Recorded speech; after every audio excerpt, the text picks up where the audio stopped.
Hi there, it's Shondell Labazetta here with Abundance Global. Today I want to talk to you about taking price off the table.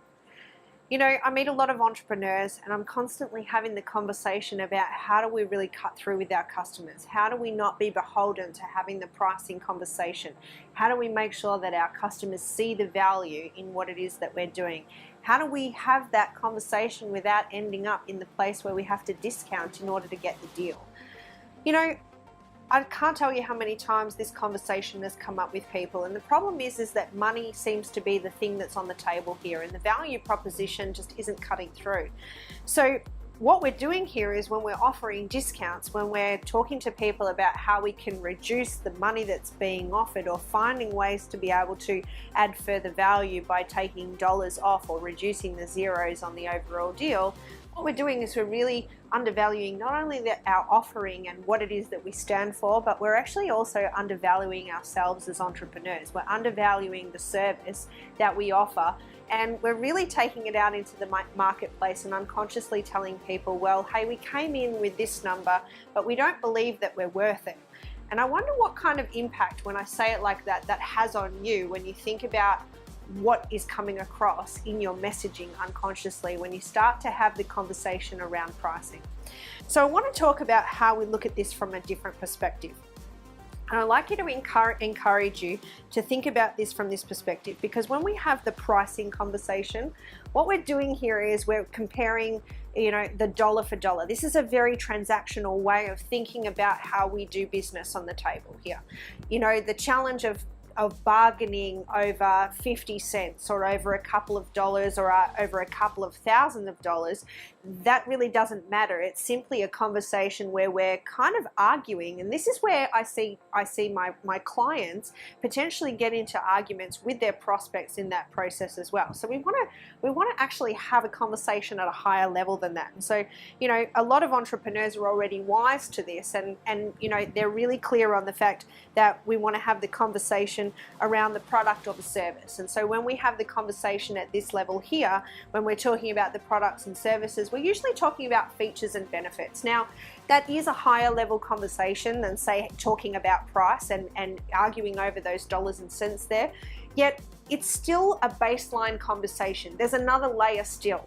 And when we advance beyond that, what we're doing is we're starting to talk about the problem that your product or service actually solves. Now, we start to come into more strategic conversations when we're talking about the problem that we solve, because the key thing here is being able to get past the interesting versus interested element, which is, why your product or service is different. We're starting to talk about them. We're starting to connect with where is the pain in their life that this problem represents.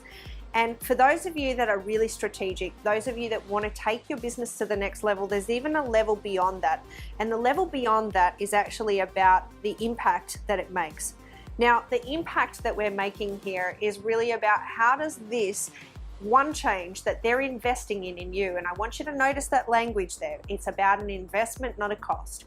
Well, how does this one change, this investment that they're making in you, actually impact on their life in the area? And I'd like to share with you a story about a client of mine from a number of years ago, just to be able to demonstrate this to you. You see, my client was someone who was actually a professional organizer, and so she spent a lot of her time working with a niche of families. Now, for those of you that are entrepreneurs that also have young children, then you understand the family dynamics and how difficult it can be to organize small children in the home. Now, one of the things she specialized in was being able to create flow and harmony in the home and getting people organized and out the door so that we could begin the day with harmony on the way to school and doing all of that. Now, imagine a scenario where you've got young children and you're scrambling in the morning, one's forgotten their shoes, the other one's forgotten their lunch, and we're 15 to 20 minutes past the time that we were supposed to be out the door. We're in the car, we're driving to school, we're trying to get to work in school, and there's a lot of chaos. There's an energy of feeling really distracted. There's an energy of feeling overwhelmed and stressed about the day ahead because it hasn't started well. There's possibly screaming and arguing going on. And that has a flow-on effect, you see, because then you go to work and unfortunately your boss has talked to you all week about the fact that you've been late, and now it's gotten to the stage where there's a warning being issued. That then puts a bad spin on the day. The kids go go to school feeling completely overwhelmed and potentially act out in the classroom. And that's the flow-on effect of not necessarily having things in order. Now, by contrast, I'd like you to think about an organized home environment where everybody has their shoes, they have their socks, they have their school bags, they've been packed the night before, everyone gets dressed on time, and they're out the door right on time or even beforehand. And as you drive to school and to work, you talk about what you're looking forward to in the day. You talk about what you're going to do tonight and what might be on the agenda for dinner. And suddenly there's harmony in a place where in the previous situation there was only stress and chaos. And so the impact that that makes on the family dynamic and how they interact as a family makes a huge emotional difference. I want you to have a think about how that impact is happening in your business, because there's something very special that you do, and there's a lot of gifts that you have. Yet because you've been so caught up in the idea of, how much is it going to cost and will people pay that, you forgot about the impact that you're making and the problems that you solve in people's lives.